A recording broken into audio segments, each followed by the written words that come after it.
Week 12 is always a fun week. It's Thanksgiving week for football, but also, too, on top of that, we are now well within the grind for the playoff and for the postseason, and a lot of teams are unexpectedly in the playoff hunt, like one of the teams we're going to talk about today, and a lot of teams are surprisingly not. And there's going to be a lot of other preview videos for those games as well, as all 32 teams are playing this week. But this game, we're previewing Trevor Lawrence and the Jacksonville Jaguars flying down to Houston, or I say flying west, over to Houston to play C.J. Stroud and the shocking Texans team. This team, honestly, kind of, I have some like 2022 Seattle Seahawks vibes, I feel, just with this Texans team. Except they're young.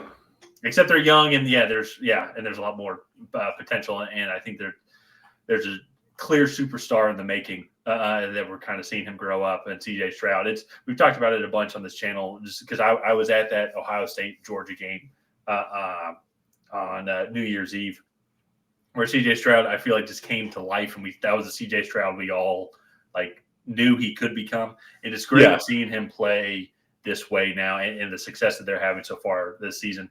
They've drafted well. Will Anderson's having a great year. Also, Juice Scruggs, I believe, was their second-round pick, correct?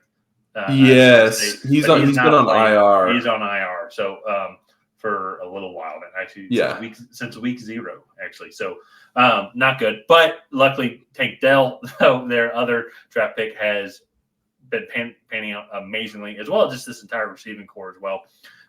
Devin Singletary has been a great pickup that they picked up. I believe, actually, they picked him up in the offseason. Yeah, they picked him up in the offseason. So he's been great filling in for Dameon Pierce, who's been out. And honestly, even then, too, we'll get to this here in a little bit. Even if Pierce comes back, I think Singletary's been playing great. I know that because he's on my fantasy team, because I needed a running back. So thank you, Devin.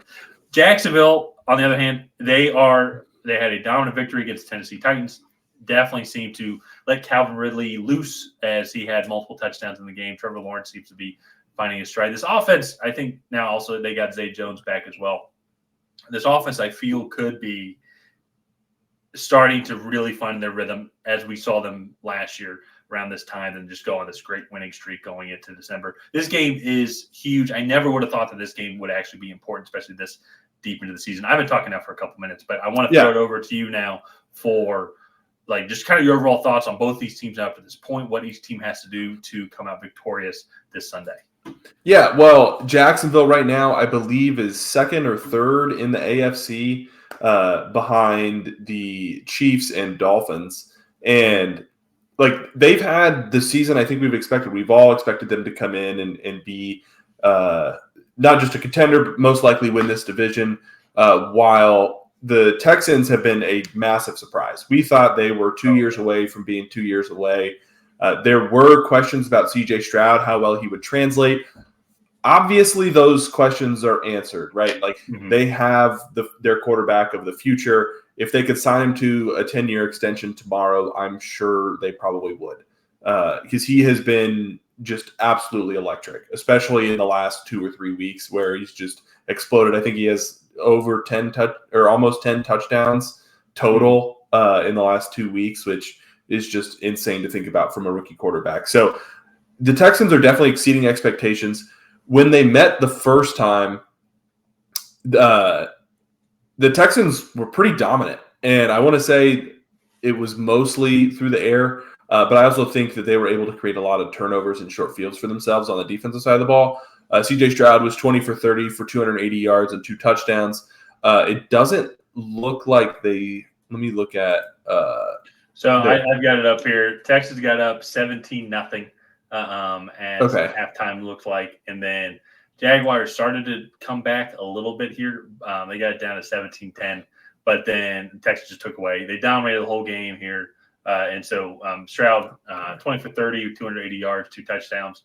Trevor Lawrence was 27 for 40, 279, 1 touchdown, 1 interception. It's very similar stat lines, to be honest. And then when you look at then the rushing, I'm looking at this now. Texas actually didn't really run the ball too much. Jaguars were able to keep them in check. Jaguars actually have statistically one of the better run defenses in the league. I think 3rd best overall in rushing yards allowed. But the Texans, I think, just got all the momentum. They started out hot. Then they even had that kind of hilarious fullback kick return for a touchdown. Yeah, I believe Andrew Beck. I was about to point that out. As like this game, it feels weird because they only scored 3 offensive touchdowns, I believe. Only 3 offensive touchdowns. They kicked. What is that? 1, 2, 3 field goals. 3 field goals, and then they had the special teams touchdown, and it was just kind of an odd, like, mix because it didn't really feel like it was super one-sided, but the score was 37-17. But they just had big plays. Like they had a 68-yard touchdown, 85-yard kick return, and then a lot of their long drives actually ended in field goals for the Texans. So, yeah. Well, it was part of, I think, what we're beginning to see these Texans is a super well-balanced offense overall. If you look at them statistically overall throughout the season, Houston Texans are rushing the ball wise. They still haven't cracked 1,000 yards yet, but I think they, especially these past couple of weeks with Devin Singletary, they're super effective, which has helped them get to their wins. But then they've been effective enough in the run game, which then that is what's really opened up the passing game as well, with C.J. Stroud leading the way, playing great. 2,777 passing yards through 10 games this season. Tank Dell has been a huge hit. Nico Collins is having his best season that he's had. Robert Woods is being the veteran receiver that we're expecting to be. And even Dalton Schultz. They're having a great tight end combination with Dalton Schultz and Brevin Jordan as well. Both of those guys are getting their fair share of targets.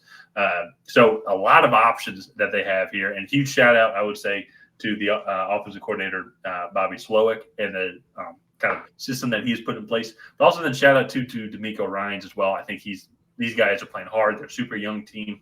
But even defensively, he's turned them around. Or last year, like they were a joke. And now this year, they're I would say, average to above average in a defense that you definitely have to be prepared for here. And that's where I think it's going to be really interesting, because when these two teams played last, talked about how it was pretty close, pretty balanced, but the Texans just kind of got, I don't want to say the breaks, but they were definitely just all the big plays were going their way. Yeah.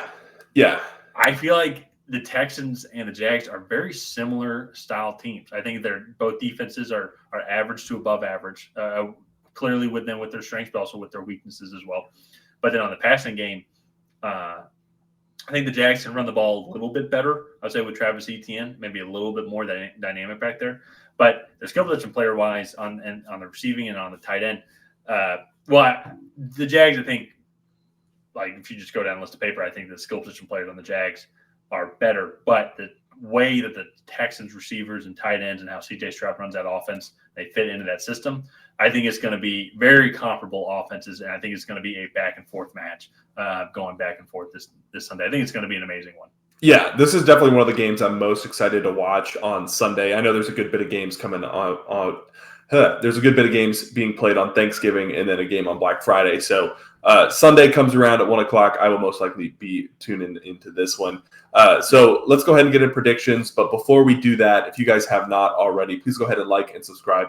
Leave a comment down below on who you think is going to come out ahead. And with that being said, Tyler, let's throw it over to you. Who do you have coming out on top in this one? This is going to be such a tough one. Honestly, I'm rooting for both teams. I think Trevor Lawrence, Calvin Ridley, I really like both those guys. I love the vibe that they have down in Jacksonville. And then rooting hard for C.J. Stroud. I really like Tank Dell. I think the story with D'Amico Ryans is really neat. I love seeing his success in the first season, with how much success he had with the 49ers. So honestly, and I'm not trying to like be the fence sitter here, but like really satisfied with either team. I think I'm looking forward to seeing these teams hopefully both play in the postseason. When it comes to this game specifically, I am gonna go with the home team, Houston. I feel they've played more consistently. And last week, C.J. Stroud didn't have his best game. It was kind of one of his, I say during this hot stretch that he's had, a little bit of a dip where he threw a couple interceptions, a couple uncharacteristic interceptions. Well, I feel with the Jaguars, I feel like they might be a little bit more volatile, a little bit more up and down. Roast me in the comments if you disagree with me. I really want to hear you guys' opinions and thoughts on why you think the Jags or the Texans are going to win this game. But I'm going to go with Houston here. I feel like they're just a little bit more balanced overall, both offensively and defensively. I think Derek Stingley has been coming along strong. I think Will Anderson's leading the way on that defensive side of the ball. I think they're going to be able to get after it. I think the key for me is just going to be can can the Texans offensive line continue to keep protecting C.J. Stroud? And if the Jags are able to provide some pressure here, and they haven't really been able to for most of the season, they're one of the worst teams when it comes to total sacks allowed. I think they only have 20 on the season so far. If they're able to contain that Jaguars defensive front and keep them not getting to C.J. Stroud and the quarterback, and giving lanes to Devin Singletary or Dameon Pierce, whoever's in the backfield. Dameon Pierce hasn't played the past couple of weeks. I think that's going to be just the difference, the slight difference for the Texans this Sunday here. I think it's going to be a close one. I think it's going to come down to a field goal. I'm going to say 34-31. Yeah, I think it's going to be a close game too. However, I am going to go with the road team. The Jaguars are 4-0 on the road this year. And also, I think you go back and look at that first game. One, the Jaguars were having some trouble in the red zone. Two, a little bit of a fluky start to the game. The Jaguars missed a field goal, had a blocked field goal. Then they had a turnover via interception, and then a turnover on downs later in the game in Houston territory. Not quite in field goal range yet, but it was just kind of a weird start to the game. I think they got behind and were not able to kind of fight back fully. And I think they're going to come into this game wanting some vengeance. I think they're the better team here. They have more playmakers. And yeah, I just think I think they're going to come out ahead in this matchup. So I like it. I think I can honestly have convinced myself to go Jacksonville as well. This is going to be such a fun game. Honestly, never would have thought these AFC South games would be this entertaining. Oh yeah, I would have. I think when we were doing our season preview and predicting all the games for every team, I think this was one. Yep, Jacksonville's going to win easily. And I don't think that's the case now. So it's going to be a good one. So yeah, but let's go ahead and wrap this video up here. We're splitting on this one. You're going with the Texans. I'm going with the Jaguars. Let us know who you think is going to come out ahead in the comments down below. And while you're down there, go ahead and smash that subscribe button. It's the best way to help out the channel. And other than that, we will see you guys next time.